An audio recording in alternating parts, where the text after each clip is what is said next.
Mic check, 1, 2.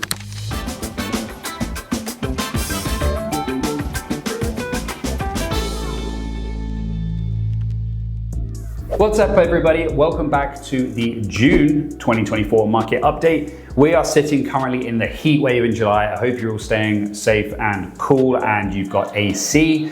So I'm just going to jump right into it. We're seeing more and more of what we've kind of been talking about the last couple of months, that inventory is continuing to grow. Well, that demand is not dried up and zeroed out, but it's definitely a lot more hesitant. And to be honest, a lot of people are complaining about this because obviously sales have slowed down, but I can't stress enough, we need to get away from what happened during this COVID mentality. And I'm dealing with this with buyers at the moment. They'll come across a property and they're like, oh, it's been on the market for 7 days and it hasn't sold. Can we get a discount? Do they need to reduce prices? Even on the selling side of things, they'll say, oh, we've been on the market for like a week and we've had regular showings, but we haven't had any offers. Like, I hope we don't have to reduce price. We just got used to everything happening really fast, subject free, and all the time. Prior to that, if I can stretch your mind back before COVID, properties would sit on the market for 30, 60 days and they would still sell at maybe full ask or maybe a little bit below. Of course, we're assuming that everything is priced accurately in this example. We just need to get our mind back to that and remember that not everything typically operates that fast. And that's that learning curve and process we're going through right now.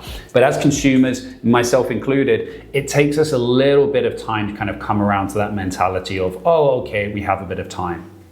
So that inventory is climbing and the sales are slowing down. We're about 14% down on sales year over year versus last year. And we're about 23 to 24% down on the 10-year average of sales. So again, I don't put much stock in the 10-year average to really determine what market is looking like today. However, it's a good indicator compared to the grand scheme of things. Now, the sales to active listings ratio I want to jump into is sitting right around that middle area of balanced territory. So balanced territory is when the sales to active listings ratio is between 12 and 20%. I think we're at about 17% for all property types. Houses are down there at about 13% and condos and townhouses are sitting at around the low 20, 21%. But that takes time to adjust. So when the market is adjusting and sales are declining, inventory is rising, it takes a little bit of time for that sales to active listings ratio to come down to really reflect what the current market is looking like. What I do want to bring your attention to is what's happened with pricing just over the last month, because this is more indicative of where the market is going. So pricing, although minimal, has kind of decreased an average of 0.5 percentage point. Month over month. Now, you may turn around and say, then what difference does that make? It's only 0.5 percentage point. Well, don't forget these apartments and these townhouses, if you look at that sales to active listings ratio, they're in the north of 20% range, which would say it's seller's market territory.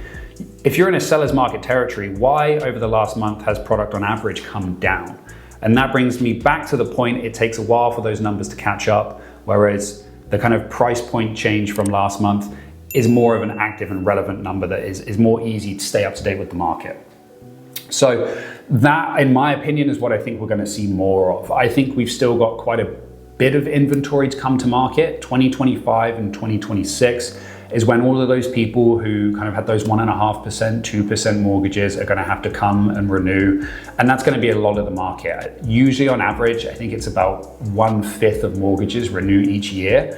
I think for 2025 and 2026, if I remember, it's about 30% of mortgages in each of those years. So, a significant increase.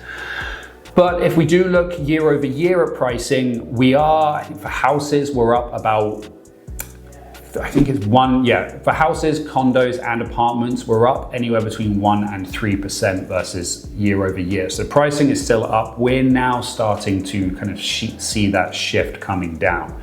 For those of you who kind of keep an update on or keep a look at the Ontario market, I think we're going to go through something similar to them, but just not as drastic. They've got inventory climbing way higher and they've got way more new properties coming to completion. I think in the like of 120,000 or something like that. So those are those pre-sales that people bought thinking rates were going to be really cheap.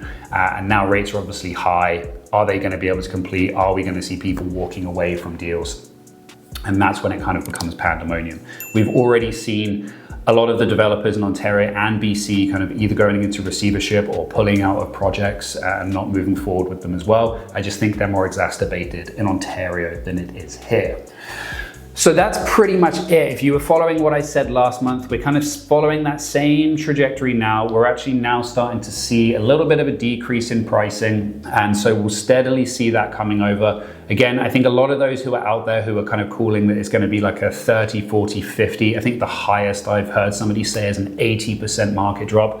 Highly unlikely. The amount that it drops is gonna vastly depend on what area you're in. If you're looking further out at areas maybe like Surrey, even Port Coquitlam, Pitt Meadows, I think they have further to drop than the likes of, say, Burnaby and East Vancouver.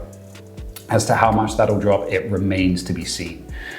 But inventory is climbing. Sales are lower. That means if you're a buyer, you have much more opportunity to go out and take your time. So I'm working with a buyer right now. We've been able to view a property twice, bring a parent through to come and have a look at it. They're now at the stage of offering on the property, which is really how it should be done. You have your time to look at it, kind of discuss it over, make your decision, and then either decide to move forward or not. We're just not used to that type of market anymore. So as a buyer, you've got a bit more time. You don't have all the time in the world, especially if something is competitive. We're still seeing if something is priced very competitively, it will sell very quickly. But you're now more likely to be able to take a bit of time, have your subjects on there. Even if you are in multiple offers, you may be not coming up against 5 or 6. There may just be 1 or 2 of you. Even if you're going to showings and you're seeing like 40 people through one open house, before you would automatically think that you're going to be dealing with like 5 to 10 offers. That may be not the case anymore. Even 40 to 50 groups through an open house. You could still maybe be dealing with 1, possibly 2 or 3 offers. So it's not as competitive at all.